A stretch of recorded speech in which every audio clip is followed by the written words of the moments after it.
Students welcome to our YouTube channel commerce with Kanaujia ma'am. Students आज का जो हमारा टॉपिक है वो है difference between hire purchase and sale. तो देखिए students, hire purchase and sale में क्या डिफरेंस होता है, चलिए पढ़िए मेरे साथ, आ जाइए। फर्स्ट ऑफ ऑल यहाँ पर है हम हायर परचेज पढ़ेंगे, यहाँ पर हम सेल पढ़ेंगे, ठीक है। Transfer of ownership, higher purchase way, the ownership of goods is not transferred to the buyer till such time that he pays the final installment। Hire purchase देखो क्या होता है, मैंने एक वॉशिंग मशीन खरीदी है, ये मेरी वॉशिंग मशीन है, ठीक है, ये मैंने खरीदी है, मेरे पास इकट्ठे पैसे नहीं थे, ठीक है, तो मैंने क्या किया, अपने इंस्टॉलमेंट बनवा ली कि भाई मैं 2-2 हज़ार रुपये करके ऐसे पेमेंट कर दूंगी, ठीक है। तो वो होता है हायर परचेज के थ्रू क्या करना, सामान खरीदना, ठीक है। और सेल में क्या होता है, जस्ट पूरा, जैसे मान लो ये थी 15,000 रुपये की वॉशिंग मशीन थी, कितने की थी, 15,000 की, ठीक है। और मेरे पास टोटल 15,000 रुपये अभी हैं, तो मैं 15,000 रुपये दे के सीधा खरीद लूँगी। खरीदना मीन्स उसने सेल कर दी, मैंने बाय कर लिया, ठीक है, तो वहाँ सेल का कंसेप्ट आ जाएगा। बट मेरे पास 15,000 रुपये इकट्ठे नहीं थे, तो उसने क्या किया, मेरे 2-2 हज़ार रुपये की किस्तें बांध दी और 1,000 रुपये क्या लगा दिया, इंटरेस्ट लगा लिया, मान लो कैलकुलेट करके जितना भी इंटरेस्ट आता है, तो उसने मेरे 16,000 टोटल करके 8 मेरी इंस्टॉलमेंट बांध दी, ठीक है। तो वो इंस्टॉलमेंट में जब हम कोई सामान खरीदते हैं उसे हायर परचेज बोलते हैं, और जो नॉर्मल कैश दे के सीधा डायरेक्ट खरीदते हैं उसको सेल बोलते हैं, ठीक है। ये कंसेप्ट इतना क्लियर हुआ, अब आगे आ जाओ। हाँ जी, देखिए कि इसमें ट्रांसफ़र ऑफ ओनरशिप, इसमें देखिए the ownership of goods is not transfer to the buyer till such time that he pays the final instalment. यानी कि गुड्स की ओनरशिप तब तक आपके पास नहीं आएगी, यानी कि उस जो वॉशिंग मशीन के कागज पूरे आपके पास तब तक नहीं आएंगे जब तक आप फाइनल पेमेंट यानी फाइनल इंस्टॉलमेंट आप उस बंदे को पे नहीं कर देते हो।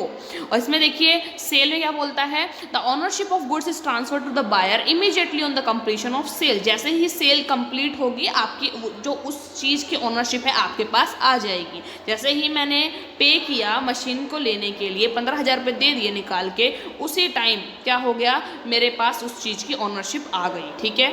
Right of the seller, seller के क्या क्या राइट हैं, the seller has the right to take back the goods if the buyer defaults the payment of an installment। अगर आप इंस्टॉलमेंट पे नहीं करोगे, कोई सी भी इंस्टॉलमेंट पे करने में डिफ़ॉल्ट कर दोगे, तो सेलर के पास ये राइट है कि वो अपनी चीज़, अपनी गुड्स आपसे वापस ले लेगा, वो मेरी मशीनरी मुझसे वापस ले लेगा क्योंकि मैंने उसकी इंस्टॉलमेंट नहीं भरी है, ठीक है। और इसमें देखिए the sale is completed and the seller has no right on the goods sold, कि सेल कंप्लीट हो चुकी है तो अब सेलर के पास कोई राइट नहीं है जो चीज़ वो बेच चुका है उसके ऊपर, ठीक है।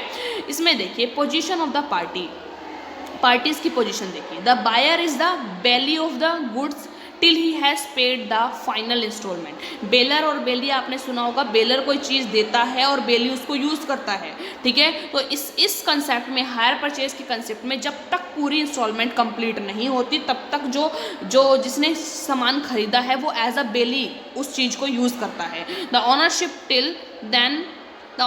Till then is the seller's. Ownership किसकी होती है, सेलर की होती है, क्योंकि उसने अभी पूरी पेमेंट नहीं करी है बायर ने उसके लिए। The buyer is the owner of the goods after sale. इसमें जो है जो बायर होता है वो ओनर होता गुड्स होता है आफ्टर सेल, जब सेल हो जाती है, ठीक है। आगे फॉर देखिए, प्लेज और sale by the owner by the buyer. Pledge मतलब कि रख लेना, मतलब गिरवी रख लेना, और sale by the buyer, buyer के द्वारा सेल कर लेना। If the buyer fails to pay an instalment, अगर बायर ने कोई इंस्टॉलमेंट पे करने में डिफॉल्ट कर दिया है, ही कैन नॉट प्लेज और सेल द गुड्स टू पे द रिमेनिंग इंस्टॉलमेंट। वो अपनी जो जिस चीज़ को उसने उधारी में खरीदा है, मीन्स इंस्टॉलमेंट में खरीदा है, उस चीज़ को आगे सेल नहीं कर सकता, उस चीज़ को आगे गिरवी नहीं रख सकता आगे की इंस्टॉलमेंट पे करने के लिए। ध्यान रखना, सपोज कीजिए मैंने वो खरीदी थी वॉशिंग मशीन, अगर मैं 4 इंस्टॉलमेंट दे चुकी हूँ, यानी कि मैंने उसके 8,000 रुपये दे दिए हैं, मेरे 8,000 रुपये बचते हैं, अभी 16,000 रुपये की थी, ठीक है।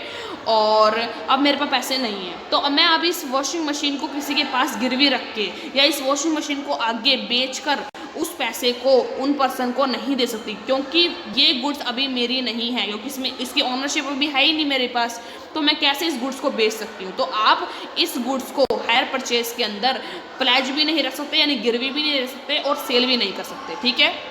और इसमें देखिए the buyer has the right to pledge और sale of the goods. Buyer के पास ये राइट होता है कि वो गुड्स को प्लेज भी कर सकता है और सेल भी कर सकता है, क्योंकि वो ओनरशिप उसकी खुद की होती है, उसने सेल के थ्रू ये सामान खरीदा है, कॉन्ट्रैक्ट के थ्रू ये सामान खरीदा है। ठीक है, आगे देखिए एक बेस ये है इसका कि अगर फॉरफीचर ऑफ इंस्टॉलमेंट, जो इंस्टॉलमेंट रहती हैं उनको फॉरफिट कर लिया जाएगा, अपने पास ही रख लिया जाएगा, तो क्या होगा, हायर परचेज में क्या होगा, if the buyer fails to pay an instalment paid by him, अगर बायर ने कोई इंस्टॉलमेंट पे नहीं करी, डिफ़ॉल्ट किया उसके अंदर, तो उसकी जो भी जितनी भी इंस्टॉलमेंट उसने पे कर रखी होगी वो फॉरफिट कर ली जाएगी, मतलब वो रख लेंगे अपने पास और गुड्स भी उससे वापस ले लेंगे। जो पैसे उसने पे कर चुके हैं 8,000 मान लो मैंने पे कर दिए हैं, उसको 8,000 रहते हैं, तो 8,000 रुपये भी रख लेंगे, वो मेरे को वापस नहीं देंगे, और मेरी जो गुड्स हैं यानी मेरी वॉशिंग मशीन भी लेके चले जाएंगे। ठीक है, ये होता है फॉरफीचर ऑफ इंस्टॉलमेंट। और इसमें the question of forfeiture does not arise, इसमें फॉरफीचर का कोई क्वेश्चन अराइज ही नहीं होता, क्योंकि सीधा हमने पेमेंट पहले ही कर रखी है, मैंने 15,000 रुपये पहले ही पे कर रखे हैं और गुड्स मैंने ले रखी है, ऑनरशिप मेरी है, तो फॉरफीचर का कोई क्वेश्चन अराइज ही नहीं होता इसके अंदर। ठीक है, तो आई होप स्टूडेंट्स आज का जो